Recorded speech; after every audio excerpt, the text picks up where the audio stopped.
Steve DiPaola is a pioneer in human-centric, cognitive-based artificial intelligence and computer graphics.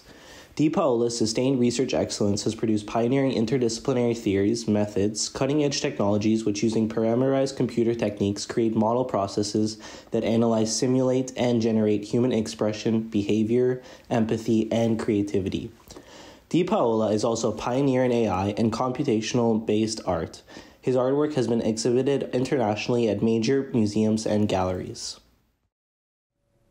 Hi, I'm Steve DiPaola. I'm a professor and researcher at Simon Fraser University.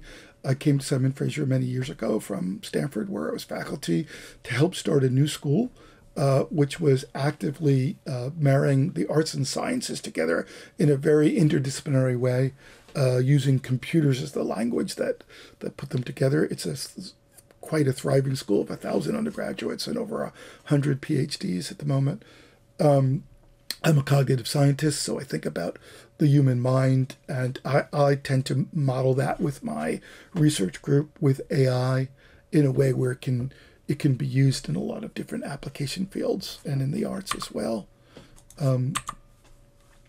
How can you rigorously use cognitive science and AI modeling techniques to look at things that a lot of people don't assume we're ready for, such as modeling human expression, human emotion, gesture in dance and in creative acts, full human personalities, behavior. We have many papers on empathy and creativity. We use a number of techniques to actually understand the human, including sensing systems that can analyze their voice and their movement and their emotion. We build that into other types of systems with VR and AR and interaction spaces, but we try and be very rigorous with kind of scientific experiments and studies. When we do that, we use a number of different AI techniques and try and innovate, not only with deep learning, but with more biological and cognitively inspired areas in AI to move that field forward. My lab is approximately 9 PhDs and a postdoc. It's almost 80% women. I just really like to support women in STEM, and these women honor me every day. They show up to quite male-dominated AI conferences and win best paper awards and the like. So it's wonderful to work with them. I mentioned this kind of art side. In creating a lot of these models that you can poke at, and if things come out, some of them are in the creativity space. So I've been doing artwork for over 30 years. In 1988, I collaborated with Nam June Paik on a big piece that was in the Whitney Museum, that the Whitney Museum just brought back in 2019 as the centerpiece of their programming and art piece that was seen by almost 500,000 people.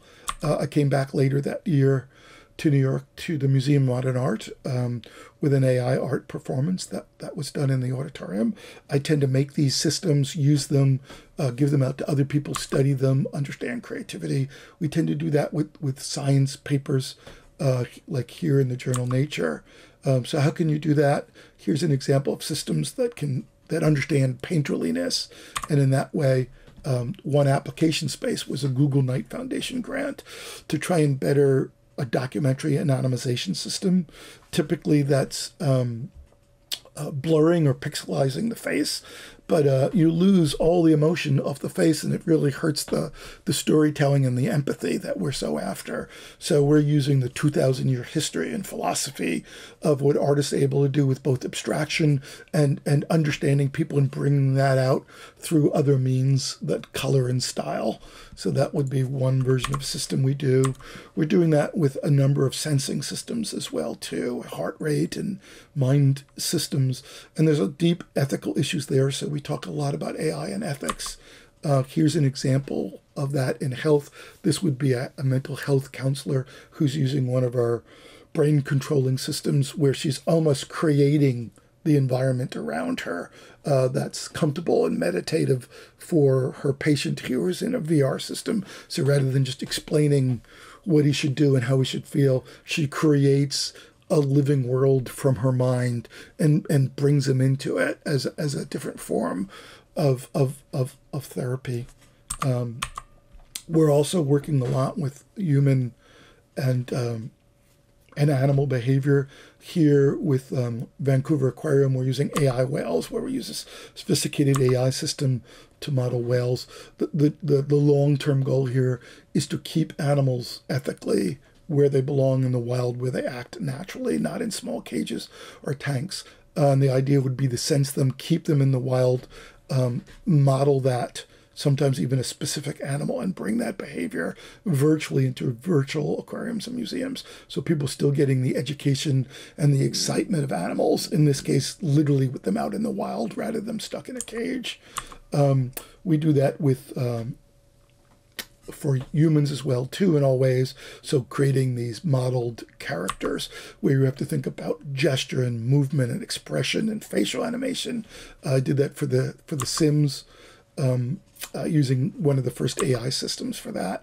So our systems are used in all over for instance, understanding the face-to-face communication in autism, or in many different kinds of depictions. Here as an assistant, as an AI assistant to an elderly person, possibly a widowed woman who wants to stay in her home but is struggling with her independence. So every day that assistant is there, right there in the kitchen, using AR techniques to remind her about her medication and what she has to do during the day.